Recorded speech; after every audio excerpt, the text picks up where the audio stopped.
So I want to do a quick review of some new Ikon Shocks I just got.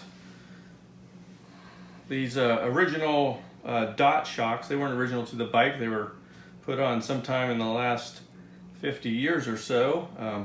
Pretty much just worn out at this point. It was a pretty rough ride on the back. And so now I replaced them with these Ikon Basix shocks. Now, if you're not familiar with the brand Ikon, they are the company that's taken over for Koni, which is a very notable maker of shocks that this company is now manufacturing the same quality shocks as Koni.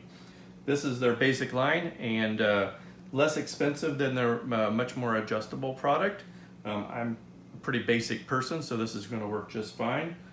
And this, of course, I don't really need to do an install video on shocks. It's just 2 bolts on each shock, and it can be done very quickly.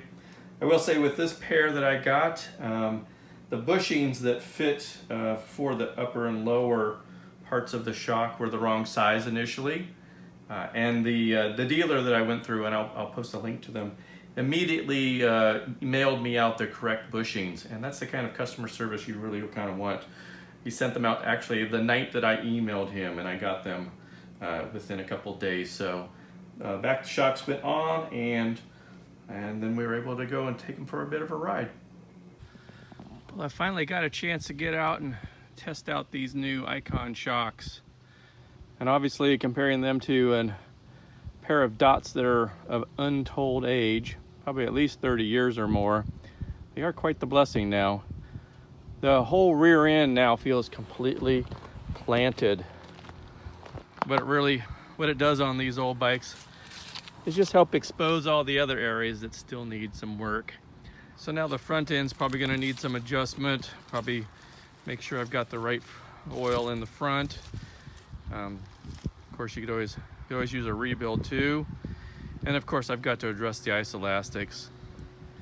These are most likely original. I've got a brand new set from Andover ready to go in as soon as the riding season gets over. I might still do the fronts earlier. We'll see what happens there. But you can see these Ikon shocks are just gorgeous looking. These, of course, are the Basix. They are considerably less expensive than some of their more adjustable models. These are still completely rebuildable though. We'll see if I ever wear these ones out to the point that I need to rebuild them, but we'll see. All right, off for more riding then.